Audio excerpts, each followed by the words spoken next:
Hello, everyone. This is Starry Ari's ASMR. I am Ari, and in this video, I wanted to take you along on a recent trip to Bellingham, Washington. I didn't take a lot of footage during my trip just because I was caught up in enjoying it, but I do have some fun clips and photos that I'd like to share with you. So, Bellingham, if you don't know, is a city on the northern coastline of Washington state. It's quite close to the Canadian border. It has beautiful views of the Salish Sea and is just nestled right into the surrounding forests. My husband and I love Bellingham, and we hadn't been back since 2020, so we were very excited to spend a few days there again. My mom watched our dog Edna for us so that we could explore and have a fun time. And Edna loves staying at my parents', so she had a great little vacation too. I first wanted to show you around our hotel. We stayed right downtown at a restored historic hotel called the Hotel Leo. We love historic hotels, and we thought that they did a great job with the decor and the look of the lobby. They even had an original public telephone booth still, which we got a kick out of. I'm just barely old enough to remember modern payphones and public phone booths, but really just barely. So this older one was fun to see. The hotel had a cocktail lounge called Amendment 21, which had pretty tasty drinks and appetizers, and we really liked the vibe of the place. They had some fun Prohibition era themed drinks, and again, I think that the styling choices were just great. The hotel also had a ballroom used for events and weddings.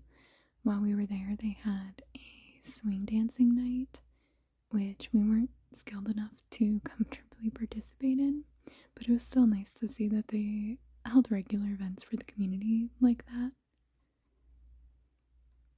Their ballroom was called the Crystal Ballroom, and they had these restored chandeliers throughout.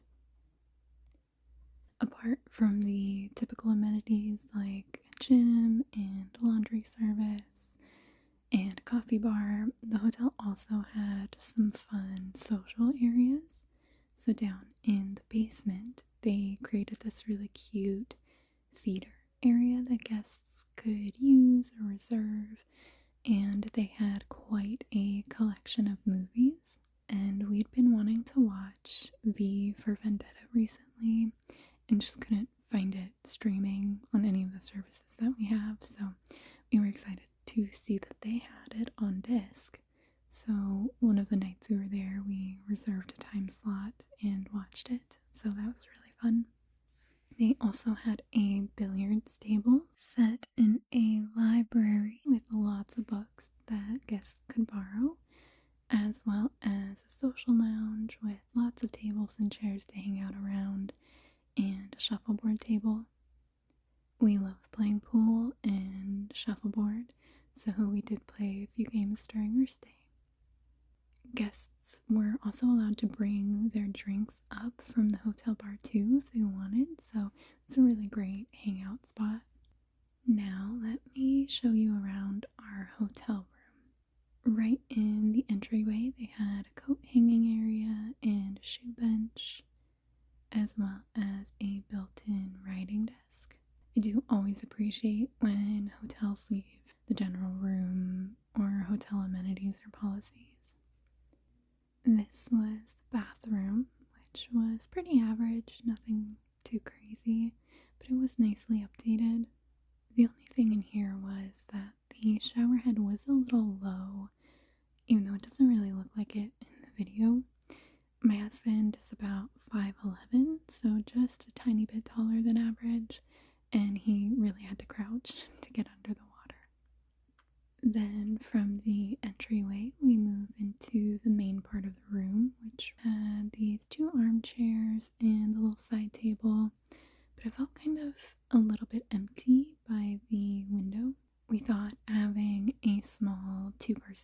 table there, or even a little dresser under the TV would have filled that space a little better. The room had a king bed and a cute little kitchenette area. Off to the side of the bed was a closet with some hanging space. I do usually like to fully unpack while I'm traveling, so I did wish there had been some drawers or even just a suitcase stand, which I'm sure we could have asked the front desk for, but I ultimately decided not to bother them for it. We did love the charging stations on each of the nightstands. We've stayed in plenty of hotels that make you work to find a usable outlet, usually behind the bed or the nightstands. So a little charging station is always a nice touch. They also had this interesting art piece right above the bed with actually quite sharp metal pieces. So we joked about it needing to have been very securely attached to the wall. So we stayed in what I think was called their studio rooms in the cheapest category. So we thought it was kind of funny that our view was out onto the hotel patio.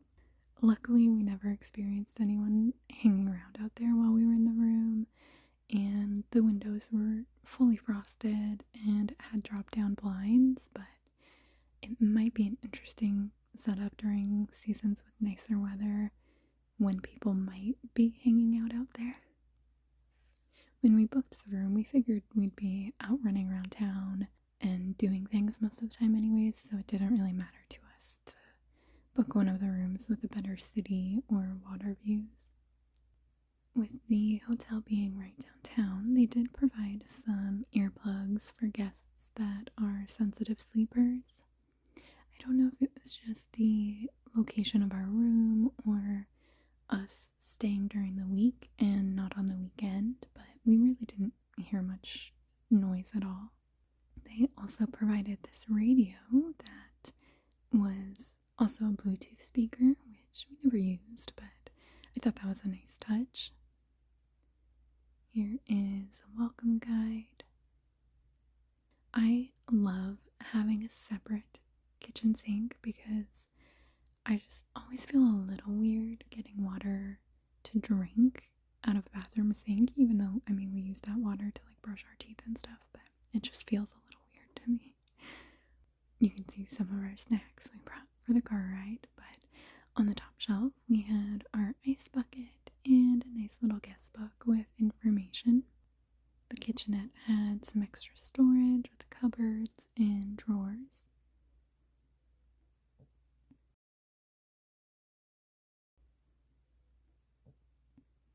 And here is the little coffee and tea area with a variety of blends, sugar, and creamer.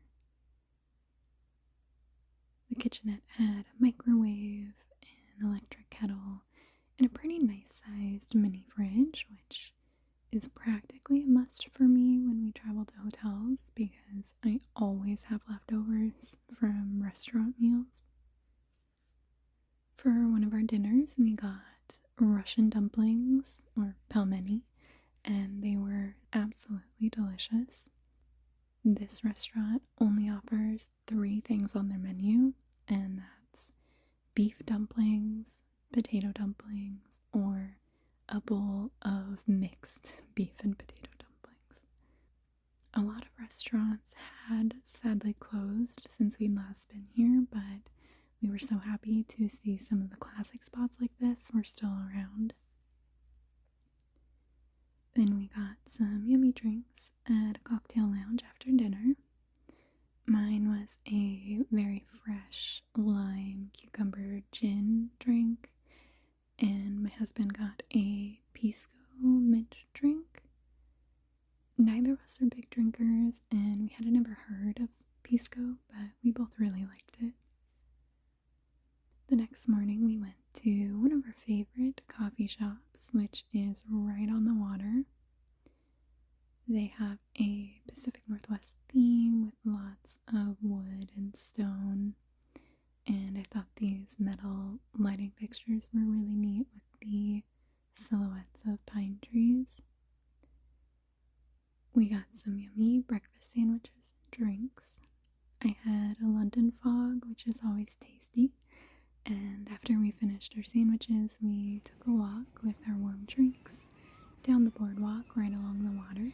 It is just so beautiful here, and we really lucked out with a gorgeous day to walk around. We did see a really cute harbor seal coming up every now and then and swimming right along the boardwalk, but I sadly didn't catch any video of it. Bellingham is also home to Western Washington University, which has a beautiful campus. With the nice weather, we decided we wanted to go walk around some more there, so we parked near the South Campus dorms, which are beautifully tucked into the trees, and walked the trails and paths through campus. On one of the trails, we came across this little log cabin that had a little plaque, and it explained that it had been restored in the 70s as a student project, but was now just closed to the public and had the plaque just explaining what the project was. The campus has tons of sculptures, artwork, and student projects all around the grounds, including the circular stone structure, which is fun to go inside. The South Campus lawn also has these massive stairs to nowhere that you can see students sometimes hang out around or sit on during nice weather. We were here during their spring break though, so no one was actually really on campus. Then we continued on to North Campus. The big blue circle is usually a fountain, but I think they just still had it off for the winter season. I also wanted to show this really cool interior of one of the academic buildings. It has this beautiful atrium type of space that goes in between the classrooms and a central gathering slash study space. Then we went to check out the library, which does have some pretty cool architecture, but I, for absolutely no known reason, only took this boring picture of the stairs. I think it was because they had kind of cool detailing on the cement railing, but I'm not really sure. This is the view of the bay from North Campus. It's just so pretty, and it really was a very nice day. This is one of the historic campus buildings called Old Main.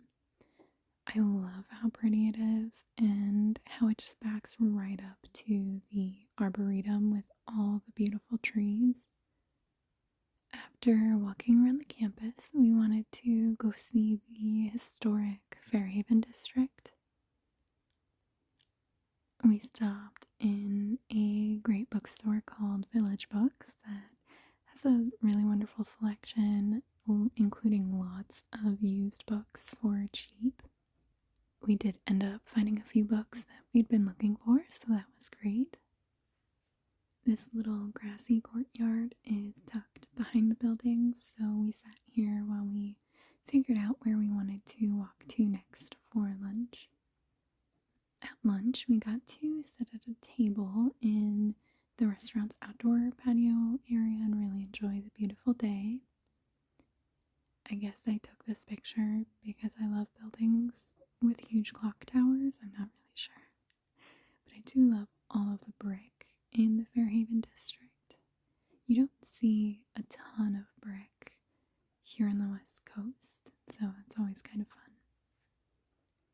After lunch, we wanted to enjoy the beautiful weather some more, so we went to Whatcom Falls Park, which, as you may be able to tell from the name, is a park with some waterfalls. It is so beautiful and green, and we loved hiking around.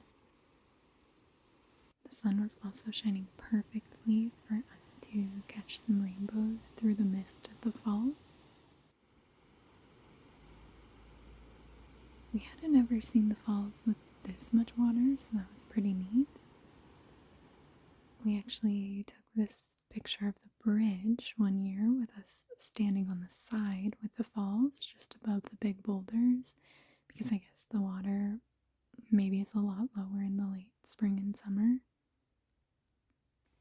We hiked around here for a while and just really soaked up the fresh air and the beautiful nature.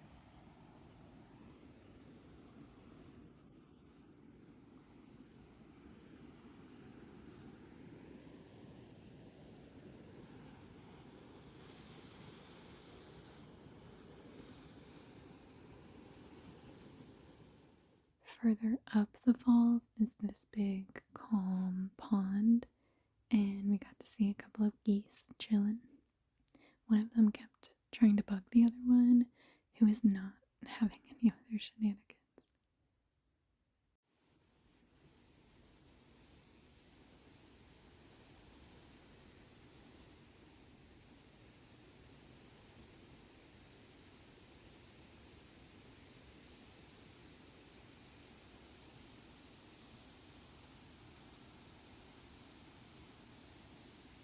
Here is another video of the falls on our way back. I just couldn't get over the beautiful rainbows. It's so pretty. And I didn't get any pictures of the next day except for my breakfast. We went to a restaurant called the Birch Door, which we absolutely love. I always get their hot chocolate because I love hot chocolate and their whipped cream is so delicious.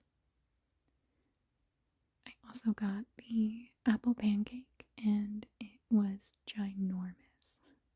I could only eat maybe a quarter of it, but then we had delicious leftovers for multiple meals and snacks afterward. Then the rest of that day we just spent hanging around town, driving around. We went to the mall and picked up some things since we don't have a mall close to us anymore where we live. Then on our way back home, we decided to take Chuckanut Drive, which goes south right along the water. We stopped at one of the viewpoints to enjoy the scenery. We really enjoyed our time in Bellingham, and we were so glad that we made the trip. Edna also had a very fun time with my parents, and she took some heavy naps for a day or two after we got back home. I hope that you enjoyed this little look at my recent trip. Thank you so much for watching, and I hope that you have a wonderful rest of your day.